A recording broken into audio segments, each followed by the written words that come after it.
unang pangutana, mabasa ba sa Biblia nga dunay naluwas pinaagi sa pagtuo og mga maayong buhat? Mabasa o dili?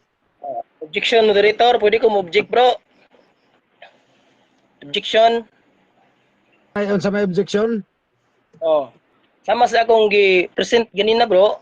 Niingon ko, bro, nga diha sa pagtuo, okay na mi. Wala milalisan na. O bitong bunyag ming duha tungod kay doon namin pagtuo. Ang among gilalisan, bro, siya may naghatag aning topiko, bro. Ang among lalisan, bro, wa naman tay angay lang tugian sa pagtuo. Ang atong lantugian kaning maayong buhat, no? Mo counter ko, Mr. Moderator. Okay. Pamano sa nato. Kining ingon niya, wala na ko nimi debatihan sa mahitungod sa pagtuo. Pero naa sa mong tema, nasa mong tema pamatud-an nga ang kaluwasan pinaagi sa pagtuo og mga maayong buhat sumala sa mabasa sa Biblia. Ngano magbuot man siya nako nga igor mo kumangutana kay siya mo gimo pamatud ani.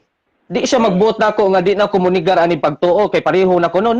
Naa sa mong tema. Ngano ni uyon siya ani nga mao nga tema kung karon di ay iyang giisip nga pareho rami nga dunay pagtuo kini lang may mga maayong buhat mo amo ang debatihan.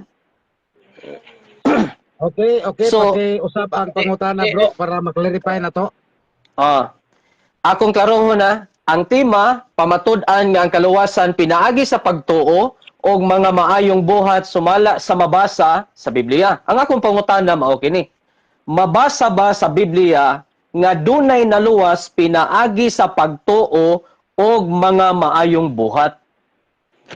Wa man na mo out sa tema. Okay, clarification, moderator time. So, affirmative side, no? Sulod sa tema ang pangutana. So, may panahon mo matubag ba ka o sa dili. So, depende sa mga og next question, pwede ra pod. Pero imong tubagon o dala explanation, pwede ra pod. Proceed, bro. Usbang pangutana, bro. Usba. Okay. Ang pangutana, kay ikaw mo pamatuod. Isa sa bo. Tubagon na lang nako bisan nagkauyon na ta, nagkasinabot na ta nga sa akong presentation nakidungog mo gid nimo nga mauna nga niingon ko nga sa pagtuo lang dili na ta wala tay angay lang tugian. Excuse me, Mr. Moderator. Ito pa ko. Dapat unta sa wala pay debate nakigsabot na siya nako nga way labot ang pagtuo kay pareho ra daymi. Ana unta dili kay diri siya mo hangyo nako, diri siya mo ingon ako ana nga dili nami magdebate about sa pagtuo kay pareho rami. Dapat unta sa wa pay debate nahitabo na ang pakigsabot kay pwede ra kayo kuwao na pero karon amo naman ning gidebatehan. Kuha na ako no, debaters. So, alas no, mo desisyon na moderator. Tubagon nimo bro o dili mo next question ta.